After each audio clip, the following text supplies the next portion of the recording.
Assalamualaikum warahmatullahi wabarakatuh. Para pendengar dan peminat kuliah-kuliah saya di dalam kaset ini, di seluruh tanah air Indonesia yang saya cintai, di gunung, di lembah, di kampung, di negeri, di mana saja kaset ini diputar. Dalam kuliah saya hari ini akan saya terangkan suatu hal pula di dalam kehidupan kita kaum muslimin yang menjadi minat daripada seluruh kita yang beriman kepada Tuhan. Ialah mengerjakan haji ke Mekah Al-Mukarramah dan berziarah ke makam Rasulullah SAW di Madinatul Munawwarah. Setiap tahun kita bangsa Indonesia yang jauh ini, yang disebut orang fi Syarqil Aqsa, di tanah timur yang jauh, telah beratus-ratus tahun sejak zaman dulu, masa ke Mekah masih naik kapal layar, namun kecintaan buat mengerjakan haji itu tidak kurang daripada kecintaan negeri-negeri lain di dunia ini.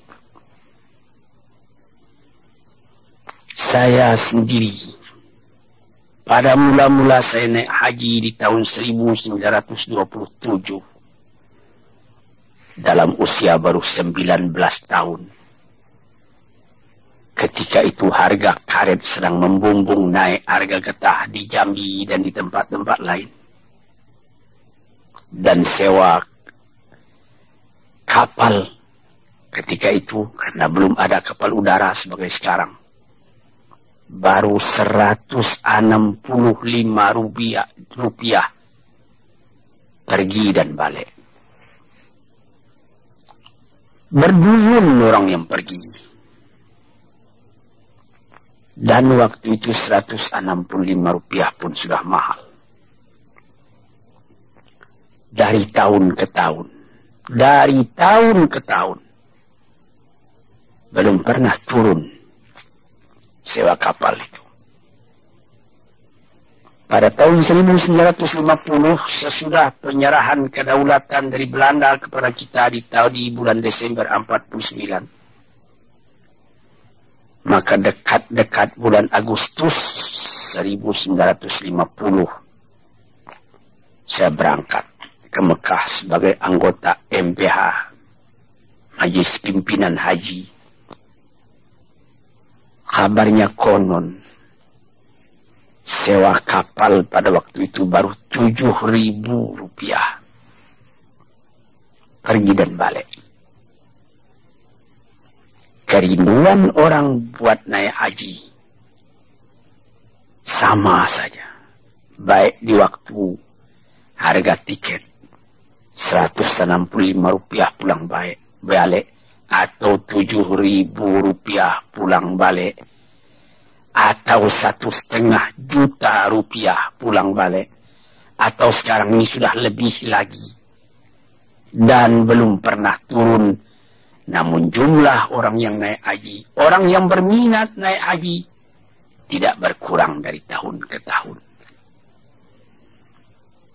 Barangkali inilah salah satu mustajabnya permohonan Nabi Ibrahim kepada Tuhan, sebagaimana tersebut di dalam Al-Quran surat Ibrahim. Waj'al af'idatan minan nasi tahwi ilaihim.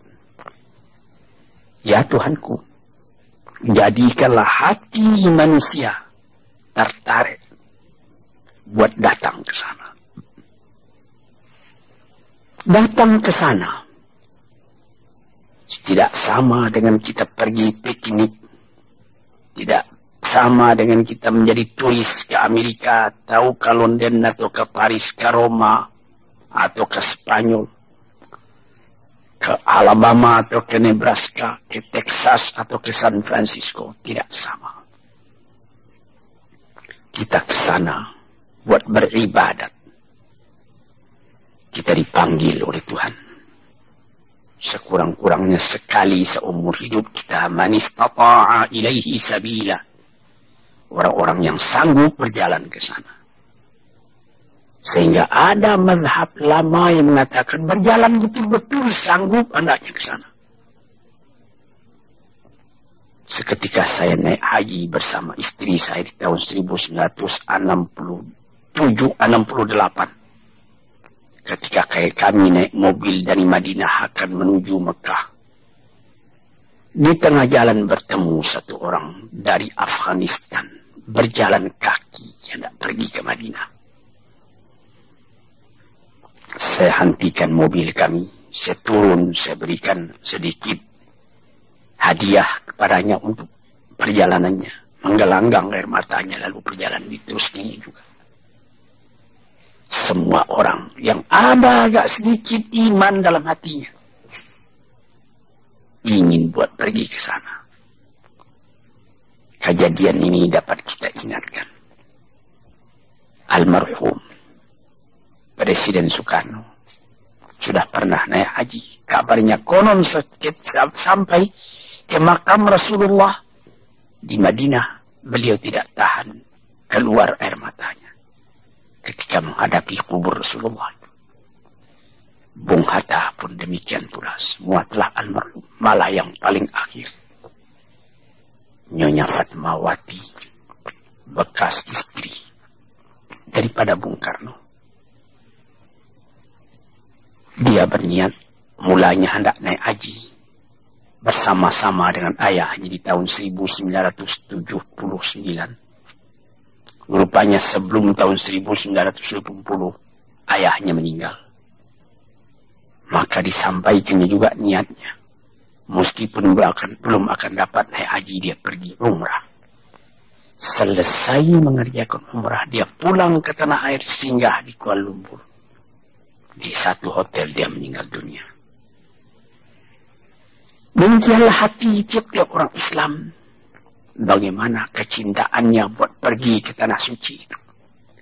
Dia tahu tanah suci tidak serupa dengan Paris, dengan London, dengan Roma, dengan Spanyol, dengan Nebraska, dengan Alabama, dan lain-lain.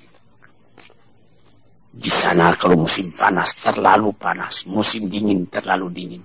Tapi apabila kita telah datang kembali ke tanah air, teringat musim dingin di sana, tapi di sini kita tidak kedinginan. Cuma jadi ingatan saja.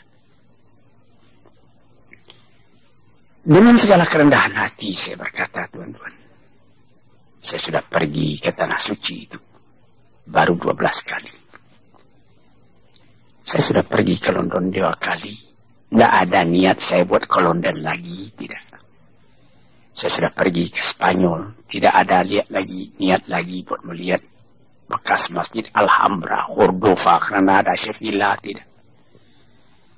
Saya sudah merasakan ributnya di New York, di Jepang, dan lain-lain. Tapi tidak ada kerinduan buat datang lagi ke sana, tidak.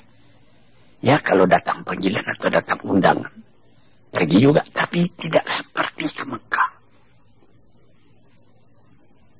Tidak dapat itu apakah ini termasuk yang irasional, kata orang, di luar ungkapan akal. Dan ini apakah termasuk emosi, tidak tahulah. Tapi terbayang itu Ka'bah, terbayang sumur Zam-Zam, makam Ibrahim, sembahyang di makam Ibrahim, Allah, Hajarul Aswad, menciumnya. Puas hati pada waktu itu. Habis tawaf, berdiri ke Murtazam, bergantung pada baju Ka'bah, menekur kepala tapi hati melanjut ke atas, mengingat Tuhan, memohonkan ampunnya dan ridha-Nya. Dan kalau pada 9 hari bulan Dzulhijjah, wukuf di Arafah.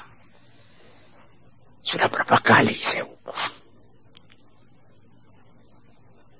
Tidak dapat saya gambarkan. Tiap wukuf, tiap air mata titik tergambar padang mahsyar akan kita tempuh di belakang hari. Tergambar pertemuan segala manusia yang menghamparkan sayapnya di hadapan Ilahi, memohon ampun dari ridhanya, memohon taufik dan hidayatnya, diizinkan pulang kembali ke tempat asalnya, ke kampung halamannya, buat menyebarkan akidah tauhid dalam kalangan umat. Apalagi kalau saudara sampai pula ke Madinatul Munawwarah, tempat Nabi kita hijrah. 10 tahun beliau tinggal di sana, berjuang siang malam menegakkan tauhid, memperkuat irfan, pengenalan dengan Allah. Tuan-tuan yang terhormat, apabila tuan masuk ke Masjid Madinah itu, selesai sembahyang, tuan pergi ke Raudhah. Mula-mula tuan sembahyang di Raudhah. Yang dikatakan oleh Nabi, inna ma baina qabri wa mimbari raudhatu min riyadil jannah. Di antara kuburku dan mimbarku ada suatu taman yang indah, taman surga katanya. Orang berkerumun sembahyang ke sana. Sesudah itu pergi ziarah ke kubur Rasulullah, mengucapkan salam kepada beliau, karena beliau sendiri mengatakan, segala salam yang engkau sampaikan kepadaku, aku dengar sampai, dan itu semua aku jawab. Tuan-tuan yang terhormat, inilah yang dinamakan di dalam ilmu tasawuf zauq, perasaan dalam kehidupan ini. Di samping akal, di samping iradah, kemauan, ada lagi namanya atifah, perasaan. Perasaan inilah yang kita didik dengan segala ibadat yang kita kerjakan, seperti tahajud tengah malam atau ketika naik haji tadi. Tuan-tuan, saudara-saudaraku yang kuhormati, kita pun tahu bagaimana banyaknya yang harus kita kerjakan. Syarat-syaratnya mesti kita penuhi. Mula-mula menyetor uang kepada bank. Sesudah kita mendapat keinginan buat pergi di store ONH, ongkos naik haji, menunggu bulannya, menunggu waktunya. Kita naik kapal terbang atau naik kapal api. Biasa kebanyakan sekarang ini kapal terbang. Dahulu dengan kapal haji 14 hari pergi, 14 hari pulang, 28 hari.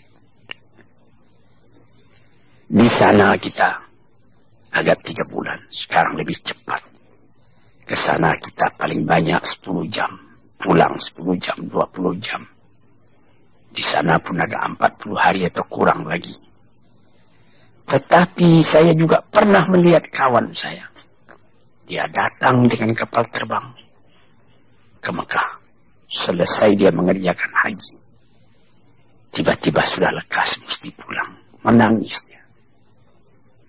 Yang lebih menjadikan kita punya air mata titik lagi waktu tawaf wada, mengerjakan tawaf selamat tinggal, selamat berpisah dengan Ka'bah itu sendiri. Sehingga ada orang yang berjalan menghadap terus ke Ka'bah walaupun dia akan keluar. Tiba di pintu akan keluar dari masjid itu, titik air mata yang minta kepada Tuhan, beri aku kesempatan lagi ya Allah, buat datang ke tempat ini. Saya sendiri pun pernah waktu asar saya masuk ke Masjid Madinah. Sesudah tahiyatul masjid 2 rakaat, saya duduk. Di sebelah kiri saya kubur Rasulullah. Saya berkata seorang diri. Tidak didengar oleh orang lain, tapi didengar oleh semangat saya sendiri. Ya Rasulullah, saya katakan, yang berada di sebelah kiri saya sekarang ini.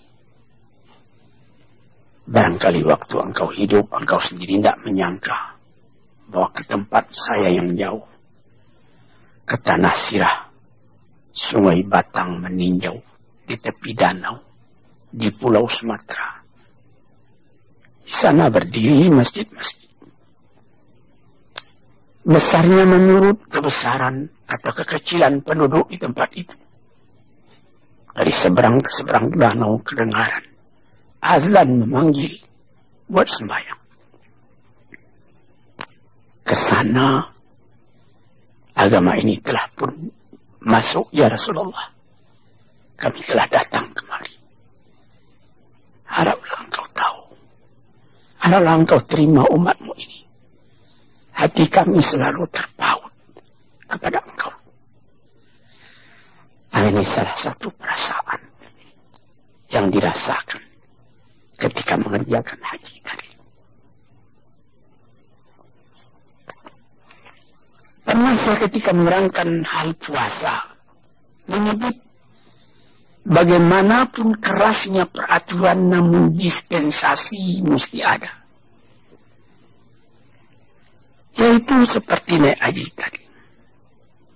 Ada orang tua, umur sudah lebih 80 tahun. Kalau dibawa dengan kapal terbang pun sudah susah. Duduk di kapal terbang berjam-jam itu juga capek.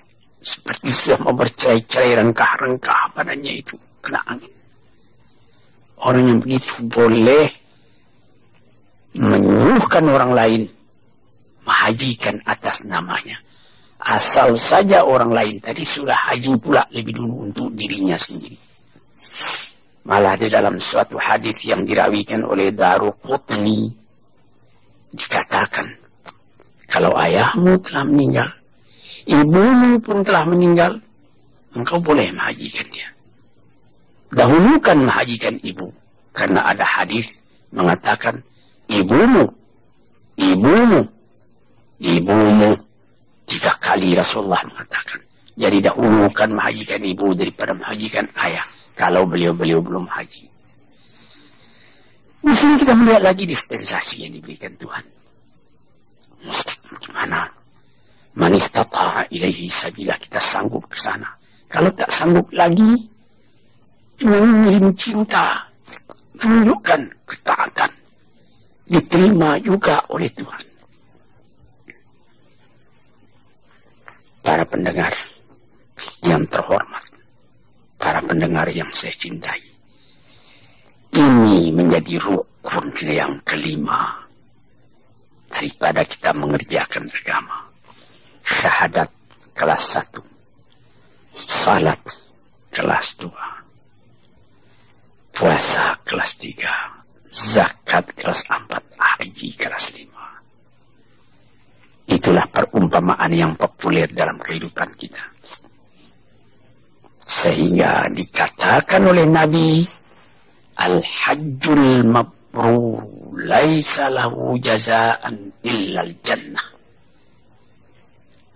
Laisa lahu jazaun illal jannah. Haji yang mabrur itu, haji yang diterima oleh Allah itu, tidak ada pahala yang lain kecuali surga. Tuan-tuan bisa menimbang sendiri, apakah ujiannya haji yang mabrur itu? Haji yang mabrur itu terasa kalau kita pulang dari sana. Hati itu terus terpaut juga ke sana. Ka'bah berdiri di Mekah, tetapi setelah kita naik haji, dia berdiri dalam hati kita. Dia berdiri di dalam ingatan kita. Dia terbayang terus seakan-akan di hadapan kita. Terbayangnya Ka'bah tadi memperingati pula, memberi pula ingatan kepada kehidupan kita. Akan hidup dengan tujuan yang tetap sampai bercerai nyawa dengan badan, bertali dengan Ka'bah. Menyembah kepada Allah, menghadapkan muka kepada kiblat. Sehingga sampai di negeri sendiri berubah hidup kita sendiri daripada yang kurang baik kepada yang lebih baik. Ini tanda daripada haji yang mekah.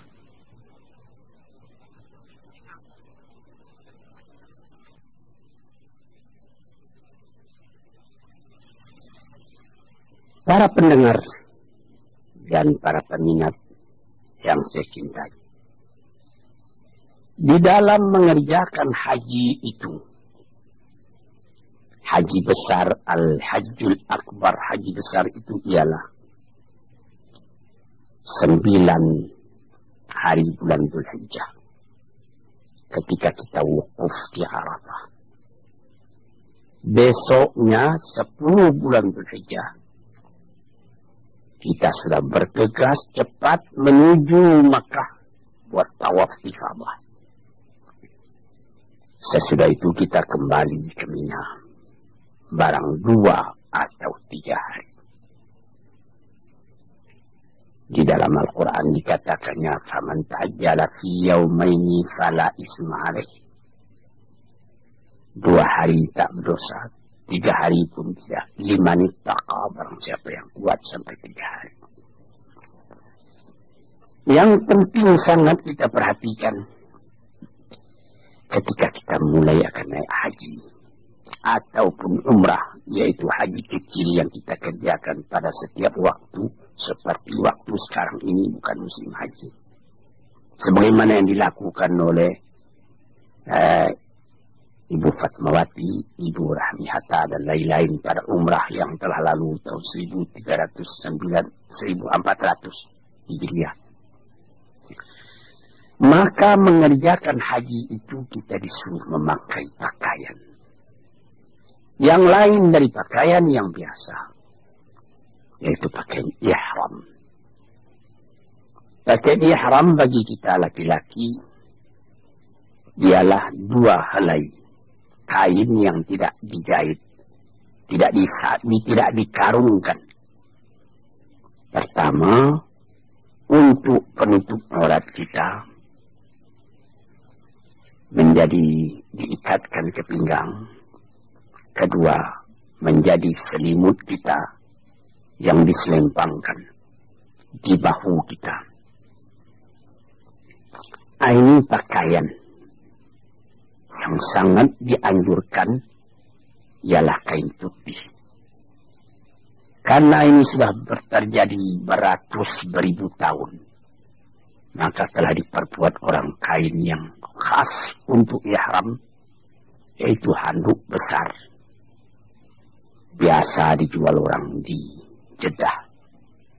Bahkan sekarang pun, pada tahun-tahun yang sudah disedia kain-kain ihram itu dijual di toko Sarinah di Jalan Tamrin. Apa hikmatnya memakai pakaian ini?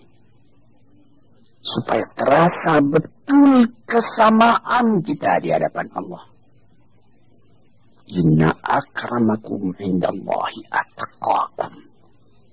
Kamu yang paling mulia di hadapan Allah ialah orang yang paling takwa hati, paling menyerah jiwanya kepada Tuhan.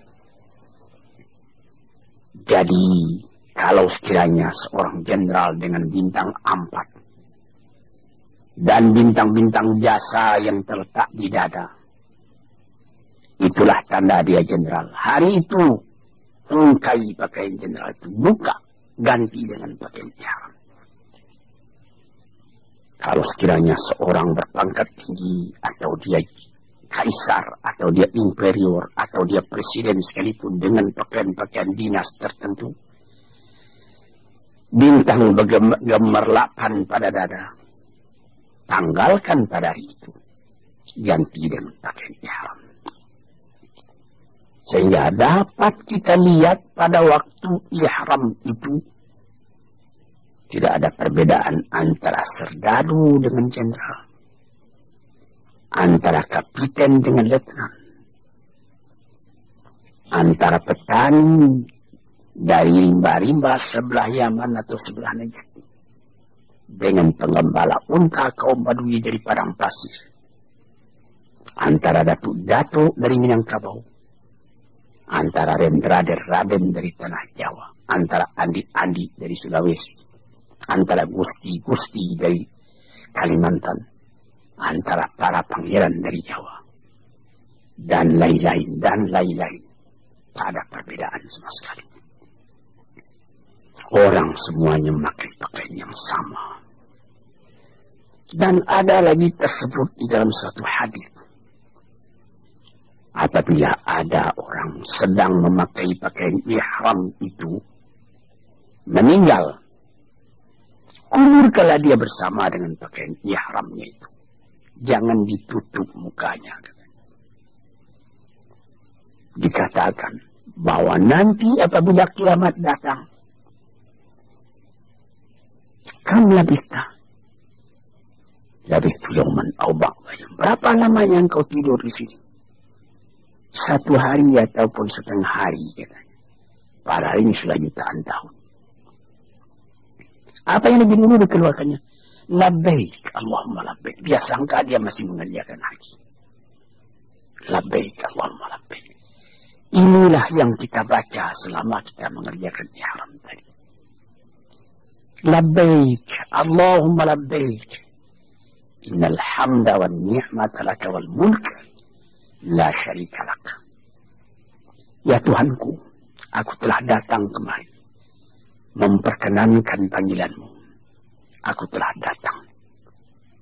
Tidak ada syarikat bagi engkau, tak ada sekutu bagi engkau, esa engkau.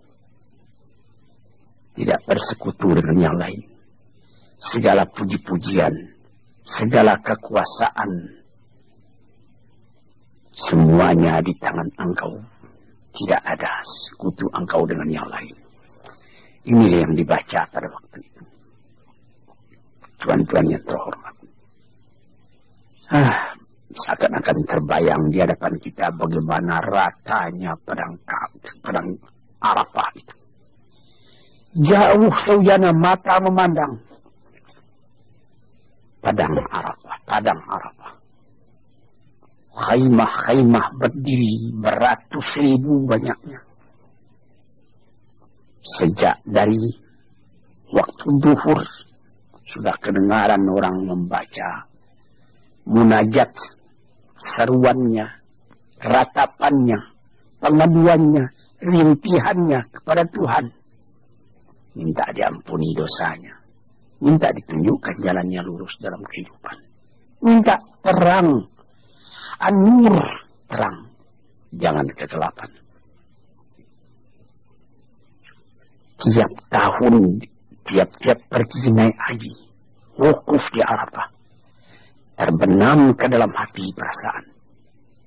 Sum-sum jiwa kita terasa kebahagiaan hati menjadi seorang muslim yang menyerahkan dirinya kepada Tuhan. Tuan-tuan, saudara-saudara, laki-laki dan perempuan. Itulah yang saya pernahkan mengatakan pada permulaan perkataan saya tadi. Bagaimana terpautnya hati ke sana hendak mengerjakan ibadat itu, dan bagaimana pula kerinduan orang hendak meneruskan ziarah kepada kubur Rasulullah, sehingga menjadi syair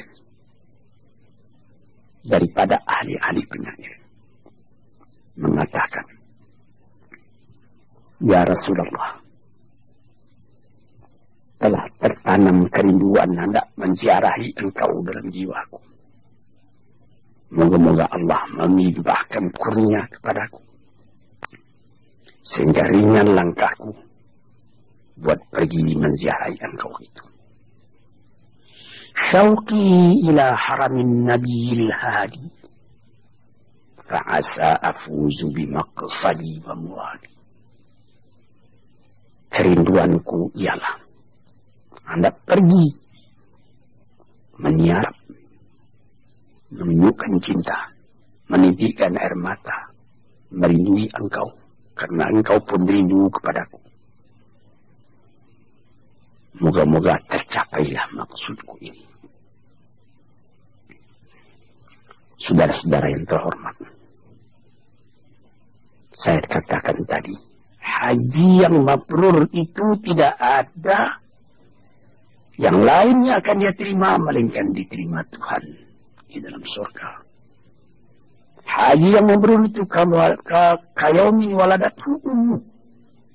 Haji yang mabrur itu membuat orang setelah selesai haji sama dengan waktu dia lahir daripada perut ibunya. Bersih dia daripada dosa. Hadirin dan hadirat yang saya cintai, yang saya muliakan. Inilah beberapa tanda-tanda daripada kita orang Islam. Dan ada perkataan peringatan yang agak keras daripada Sayyidina Umar ibn Khattab radhiyallahu anhu, sahabat Rasulullah, Amirul Mukminin. Beliau mengatakan, barang siapa yang tidak tergetar hatinya buat pergi ziarah, mengerjakan haji ke Mekah itu, saya takut katanya kalau dia mati menjadi orang Yahudi atau menjadi orang Nasrani. Sebab itu di dalam zaman yang sebagai sekarang ini, alhamdulillah zaman damai, peperangan tidak ada. Hubungan dunia bertambah dekat, bertambah rapat. Terutama dengan kemajuan adanya kapal terbang sekarang ini.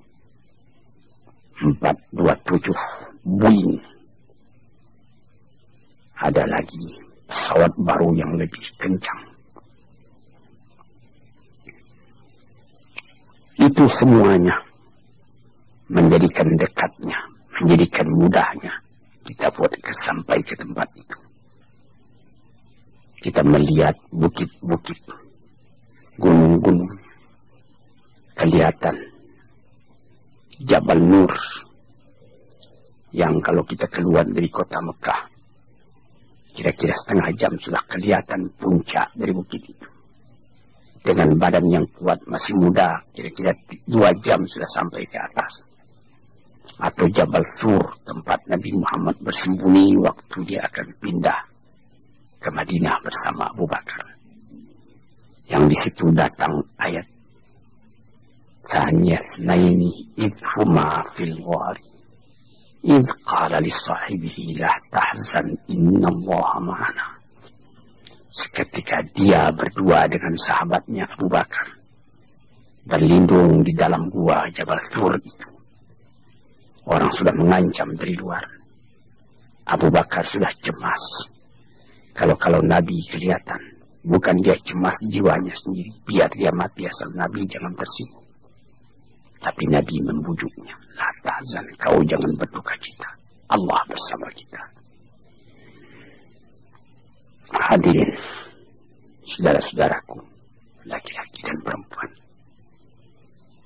semuanya ini adalah hal-hal kejadian yang kita alami semuanya dan lekat dalam hati kita, dan kita ingin berulang kembali.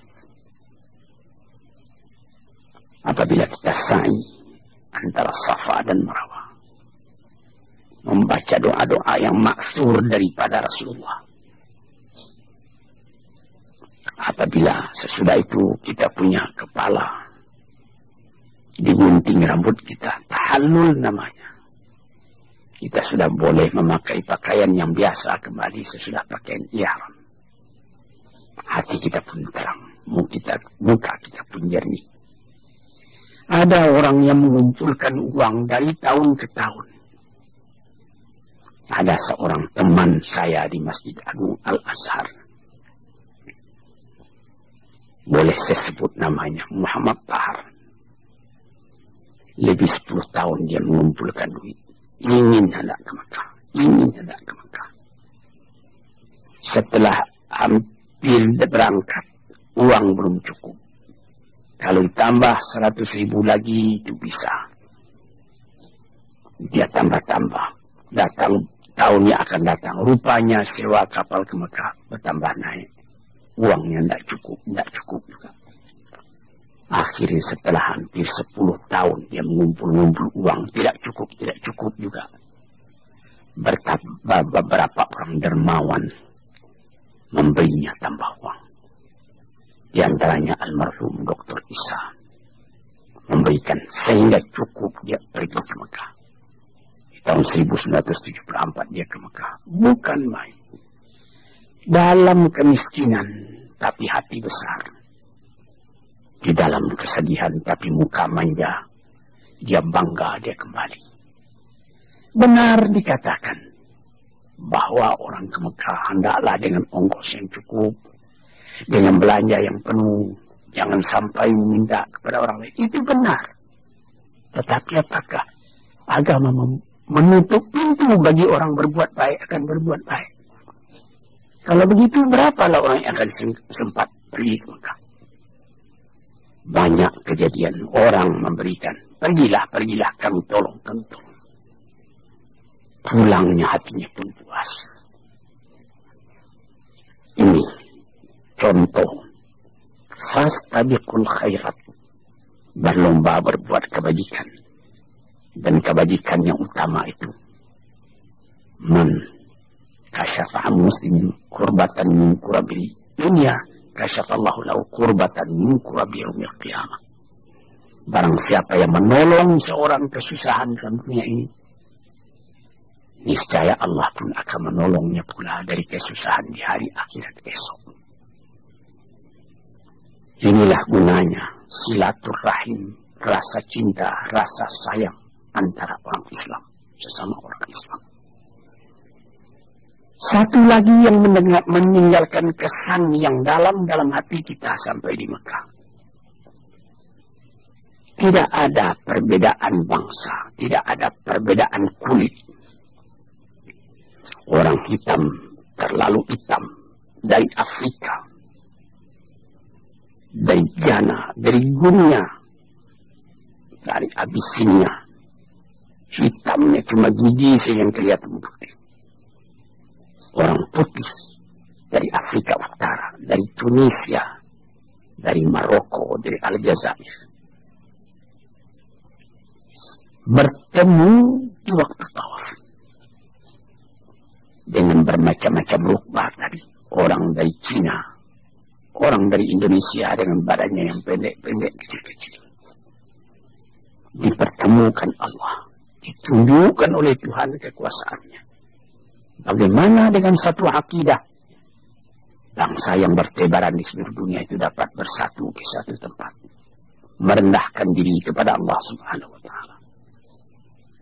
Ini padahal di dunia ini masih terdapat di negeri-negeri yang katanya sudah maju, masih terdapat apa yang disebut apartheid, pembedaan warna kulit sebagai di Afrika Selatan sampai sekarang masih saja menjadi kemelut politik.